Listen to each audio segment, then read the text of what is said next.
2004 में शुरू हुई company OTT players, mobile network operators और एंटरप्राइजेस को सर्विसेज देती है। इनके पोर्टफोलियो में देखें तो स्मार्ट सॉल्यूशंस है, messaging, voice, email, SMS filtering, analytics and monetisation. वाल दिसंबर तिमाही के नतीजों पर फोकस करते हैं तो नतीजे काफ़ी अच्छे रहे। मुनाफा 12% बढ़ा है, 82 करोड़ पर आया। वहीं आय भी 16% बढ़ी है, 1000 करोड़ पर। मार्जिन में भी हल्की बढ़त हमें एक्चुअली देखने को मिली है। इनफैक्ट आय के लिहाज से ये अब तक के बेस्ट तिमाही नतीजे भी रहे हैं। नतीजों को कहाँ से मिला सपोर्ट और मोर इम्पोर्टेंटली आगे कंपनी का क्या है आउटलुक और रोड मैप, ये समझते हैं। कंपनी के MD and group CEO Rajdeep Kumar Gupta हमारे साथ शो में जुड़ रहे हैं। सर बहुत बहुत स्वागत है, always a pleasure to speak to you. पहले तो ये नंबर्स जो बढ़िया दिख रहे हैं, स्पेशली अगर हम रेवेन्यू के पॉइंट ऑफ व्यू से देखें, बेस्ट क्वार्टरली रेवेन्यू हमने देखा है अभी तक का इन दिस क्वार्टर। कौन से फैक्टर्स एक्चुअली कंट्रीब्यूट कर रहे हैं इस तरीके की परफॉर्मेंस के लिए sir? Good afternoon Swati. I think हमारे लिए सारे फैक्टर्स, हमारा जो ग्लोबल प्ले है, आई थिंक वो काफ़ी हमें सपोर्ट किया है लास्ट क्वार्टर में, चाहे वो लैटिन अमेरिका हो, चाहे मिडिल ईस्ट हो या अफ्रीका हो। सो कंबाइंड आप देखो, और इंक्लूडिंग इंडिया में भी हमारी जो वॉल्यूम ग्रोथ हुई है और हमने नए कस्टमर को ऑनबोर्ड किया है। पर मेजोरिटी ऑफ ग्रोथ हमारा इंटरनेशनल से भी काफ़ी आया है। अगर आप हमारा रेवेन्यू देखो तो 55% रेवेन्यू जो इंटरनेशनल मार्केट से है और 45% इंडिया मार्केट से है। सो आप कह सकते हो कि हम 22 कंट्री में ऑपरेट करते हैं। जो पूरा सारे मार्केट का कंबाइंड आउटलुक है और जो ग्रोथ हुआ है सारी मार्केट में हमें दिखा है लास्ट क्वार्टर में, और वो जो ट्रेंड है वो कंटिन्यू इस क्वार्टर में भी दिख रहा है। कंटिन्यू दिख रहा है और सारे मार्केट्स ने यहाँ पर अच्छा परफॉर्मेंस दिखाया है, उसका असर नंबर्स पर है। ओवरऑल रेवेन्यू आउटलुक क्या है आगे sir, considering expected growth of new product, business growth क्या रहेगी, किस तरीके के हम एक्सपेक्टेशन रखें on the revenue side sir? तो ओवरऑल एक्सपेक्टेशन, जैसे अगर आप देखो हमारा गाइडेंस लास्ट क्वार्टर में हमने दिया था कि अराउंड 70% हम इस साल ग्रो करेंगे, और हम उस गाइडेंस के साथ इंटैक्ट हैं और शायद मे बी ओवर अचीव भी कर ले इस साल। बट अगर 2000 के अगेंस्ट हम 70% का ग्रोथ बता रहे हैं तो अराउंड 3400 करोड़ का हमारा गाइडेंस है इस साल का। और आई थिंक जिस तरह से हमारे डील विंस है, जिस तरह से हमारी करंट पाइपलाइन है कस्टमर की, तो शायद हम उससे ओवर अचीव भी कर सकते हैं। बट गाइडेंस बाई 70% गाइडेंस को हम डेफिनेटली अचीव करेंगे। और रही बात न्यू लाइन ऑफ बिजनेस, जैसे हमारा अगर आप देखो क्वार्टर एंड क्वार्टर वो भी ग्रो हो रहा है। अभी हम करंट रन रेट पे हैं, ऑलमोस्ट 200 करोड़ के रन रेट पे है न्यू प्रोडक्ट की रेवेन्यू में। और पूरी की पूरी हमारी टीम जो है कम्प्लीटली इस पर फोकस है कि किस तरह से हम नए प्रोडक्ट को अपने एग्जिस्टिंग कस्टमर को सेल करें, किस तरह से cross sell upsell opportunity within the organisation हम क्रिएट करें। हमने मल्टीपल कंपनीज को भी एक्वायर किया है, तो उस सारी के सारी कंपनियों में किस तरह से सिनर्जी बिल्ड किया जाए, ये हमारा मेजर फोकस होगा आने वाले क्वार्टर्स में, और उसके हिसाब से हम अपनी स्ट्रेटेजी डिफाइन करेंगे। मार्जिन्स पर सर, यहाँ पर हमने 50 बेसिस पॉइंट पर ग्रोथ बढ़त देखी है। किस तरह से मार्जिन्स मेंटेन करेंगे या बेटर करेंगे यहाँ से? तो ओवरऑल अगर आप स्वाति देखो तो हमारा न्यू प्रोडक्ट रेवेन्यू जो है वो, जो न्यू प्रोडक्ट है उसमें मार्जिन काफी हाई होता है। जैसे हमारा ईमेल बिजनेस में मार्जिन ऑलमोस्ट 70% है। व्हाट्सएप जैसे प्रोडक्ट पे हमारा 35 to 40% मार्जिन आता है।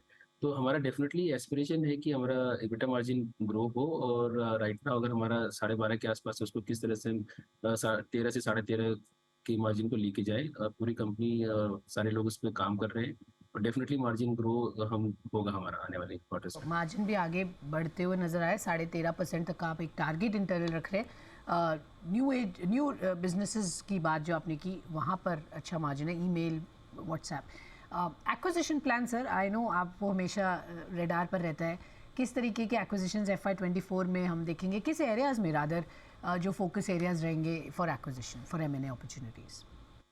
तो स्वाति, आई थिंक 2024 में हमारा फोकस होगा कि हम जितने भी एक्विजिशन को एक्वायर किए, हमने कंपनीज को एक्वायर किया है, उसको किस तरह से इंटीग्रेट करें। बिकॉज एक्विजिशन का एक बड़ा पार्ट होता है इंटीग्रेशन, और आई थिंक एक्विजिशन करना ही बहुत बड़ी बात नहीं है, लेकिन उसको इंटीग्रेट करना भी एक मेजर चैलेंज होता है। और कंपनी का पूरा फोकस इस आने वाले क्वार्टर्स में इंटीग्रेशन है, और किस तरह से इंटरनल क्रॉस सेल अपसेल को अपॉर्चुनिटी बनाई जाए, और हम उस पर पूरा फोकस कर रहे हैं। और रही बात एक्विजिशन की, तो प्रॉब्लम हम नहीं करेंगे, बट यस, कंपनी का पूरा फोकस न्यू प्रोडक्ट डेवलपमेंट पे है, और हम कुछ प्रोडक्ट रिसेंटली लॉन्च करने वाले हैं। और ये प्रोडक्ट बहुत ही यूनिक फिनटेक सोल्यूशन होगा, और आने वाले कुछ हफ्तों में उसको अनाउंस भी करेंगे। तो एक अलग ही प्रोडक्ट हम बिल्ड कर रहे हैं जो डिजिटल फ्रॉड को मिटिगेट करता है। और इंडिया जैसी कंट्री और इमर्जिंग कंट्रीज में ये बहुत बड़ा चैलेंज है आज के दिन में। तो हमारा जो ये प्रोडक्ट है इन हाउस बिल्ड है, और हमारा कंप्लीट फोकस होगा कि build some product within the company, और integration is a key for next year for us. Okay, integration पर ज़्यादा फोकस होगा। एक्विजिशंस तो हो गए, बट कंसोलिडेट करके उसको इंटीग्रेट कैसे किया जाए। Sir, can you give us a gist जिसमें कस्टमर बेस आपने कैसे बिल्डअप किया अक्रॉस सेगमेंट्स? सो हमारा जो पूरा स्ट्रैटेजी अगर आप देखो स्वाति, तो हर रीजन में हमारे सेल्स ओनर है। जैसे कि अगर हम मिडिल ईस्ट में जाते हैं तो वहाँ पे हमारा सेल्स हेड है, वहाँ पे चाहे लैटिन अमेरिका जाओ, तो हमारा लोकल एंटरप्राइज को पहले पेनिट्रेट करना अलॉन्ग विद ग्लोबल एंटरप्राइज। हमारी स्ट्रैटेजी बहुत ही क्लियर है कि आप जिस मार्केट में ऑपरेट कर रहे हो वहाँ के जो लोकल एंटरप्राइज कस्टमर है उनकी भी पोटेंशियल बहुत हाई होती है। जैसे इंडिया जैसे मार्केट में अगर बैंकिंग कस्टमर को हम सर्व कर रहे हैं, तो यूएई और सऊदी अरेबिया में भी बैंकिंग कस्टमर हैं, चाहे वो लैटिन अमेरिका हो चाहे वो अफ्रीका हो। तो उस सारे बेस को हम किस तरह से टारगेट करें और किस तरह से पेनिट्रेट करें। तो आई थिंक लोकल एंटरप्राइजेस हमारे जिस 22 कंट्रीज में जहां हम ऑपरेट करते हैं, हमारा पूरा फोकस है कि उसमें हम लोकल एंटरप्राइज को विन करें। और लास्ट क्वार्टर में भी हमने काफी ऐसे लोकल एंटरप्राइजेस को भी ऑनबोर्ड किया है, और उसका अगर आप ग्रोथ देखो लोकल कंट्रीज से भी, जैसे मिडिल ईस्ट हो गया, अफ्रीका हो गया या लैटिन अमेरिका, तो लोकल एंटरप्राइजेस भी हमारा बहुत बड़ा फोकस है और हम उसको कंटिन्यू कर रहे हैं। और आपने कहा फोकस ऑफ कोर्स इंटीग्रेशन पे रहेगा, मार्जिन्स आप बढ़ाने की बात करें 13.5% तक। लेकिन अगर प्रोडक्ट्स और सर्विसेज की अगर मैं बात करती हूँ राजदीप, तो आप किस तरह से देख रहे हैं, कौन से प्रोडक्ट्स और सर्विसेज के प्राइस इंक्रीज हम देखेंगे इन FY24? स्वाति, अगर प्राइस इंक्रीज, जैसे अभी रिसेंटली व्हाट्सएप ने अपना प्राइस इंक्रीज कर दिया है, और ग्लोबल मार्केट में ऑपरेटर्स ने भी कुछ प्राइस इंक्रीज किया है, तो आई थिंक हमारा जो पूरा ओवरऑल बिजनेस मॉडल है वो मल्टीपल कंट्रीज पे है। और किसी क्वार्टर में किसी कंट्री में कोई ऑपरेटर प्राइस इंक्रीज करता है, किसी में नहीं करता है। सो आई थिंक ओवरऑल अगर आप देखो तो हम जो हमारा करंट गाइडेंस और नेक्स्ट ईयर का गाइडेंस होगा बेस्ड ऑन और करंट रन रेट पे होगा।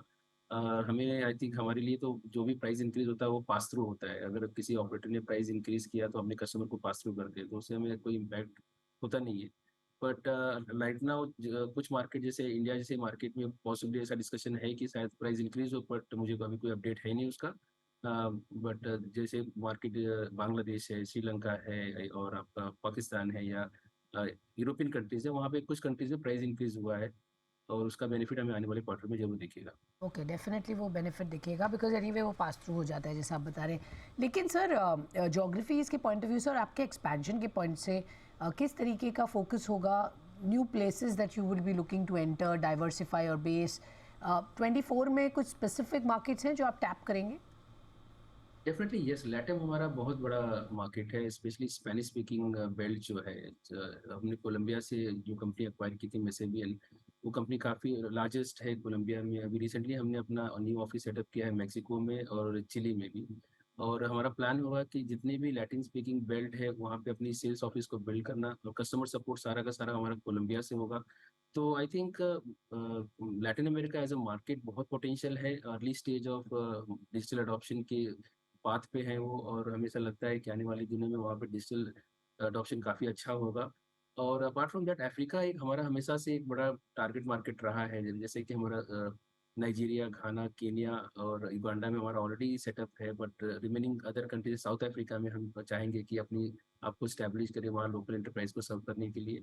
मिडिल ईस्ट में हमने ऑलरेडी सऊदी अरेबिया का जो एक हमारा ऑफिस सेटअप कर लिया है, वहाँ पे हमें सिटिक लाइसेंस भी मिल चुका है। तो हमारी कोशिश होगी कि कतार और बहरीन में भी इस साल हम अपने आप को पेनिट्रेट करें। और एशिया की बात करें तो इंडोनेशिया में ऑलरेडी स्टैब्लिश है, पर मलेशिया एक ऐसा मार्केट होगा जहाँ पे हम चाहते हैं कि अपने आप को स्टैब्लिश करें। क्लाइंट एडिशन के पॉइंट से मैं जानना चाहूँगी कौन से नए एरियाज़ पे आप ज़्यादा फोकस करेंगे? लाइक बैंक्स ऑफ कोर्स एक एरिया है जहाँ पर अपॉर्चुनिटीज़ आ सकती हैं, specially with new age WhatsApp usages on banking. क्या आपको लगता है वो एक स्ट्रॉन्ग पोटेंशियल बिजनेस इमर्ज होके आ सकता है? इस वक्त कितना कंट्रीब्यूशन है और वो कितना बढ़ सकता है आगे? जैसे मैंने कहा स्वाति, हमारा भी 200 करोड़ का रन रेट है न्यू प्रोडक्ट पे, और वो हम उसको स्केल कर सकते हैं आपको 1000 करोड़ आने वाले 2 से 3 साल के अंदर। और उसका पोटेंशियल हमें लगता है कि आप अगर ओमनी चैनल प्रोडक्ट को देखो तो ये अडॉप्शन रेशियो काफ़ी स्लो है अभी एंटरप्राइज कस्टमर में। अभी 30% जो है एंटरप्राइज ने सिर्फ इसको अडॉप्ट किया है, अभी 70% अडॉप्शन रेशियो बाकी है। तो हमें ऐसा लगता है कि आने वाले 2 से 3 साल में ये अडॉप्शन रेशियो काफ़ी बढ़ेगा। इसलिए हम जहाँ 200 करोड़ का रन रेट पे चल रहे हैं, उसको किस तरह से 1000 करोड़ के रन रेट में आप उसको स्केल करें।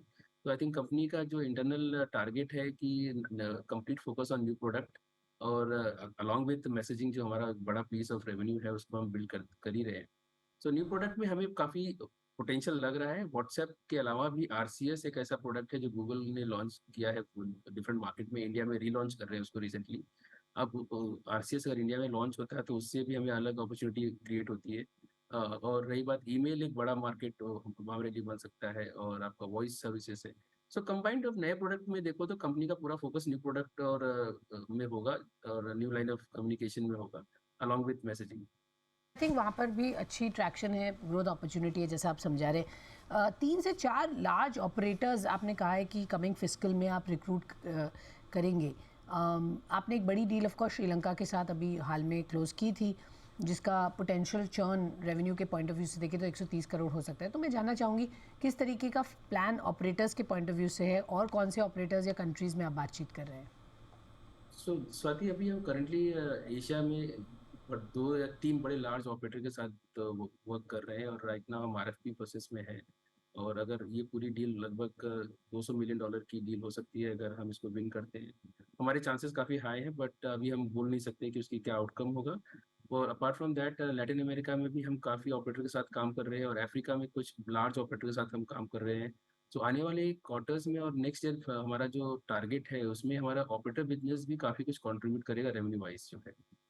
Okay, all right. बहुत बहुत धन्यवाद, आप हमसे जुड़े, हमें बताया किस तरीके का बिजनेस पोटेंशियल है, इस बार के नतीजे जो रहे वो क्यों अच्छे रहे, और आगे क्या है आउटलुक कंपनी का, और किस तरीके के प्रोजेक्शंस और टारगेट्स हैं बिज़नेस को लेकर। धन्यवाद आपका हमसे जुड़ने के लिए एंड डिटेल में बताने के लिए आगे के बिजनेस प्लान।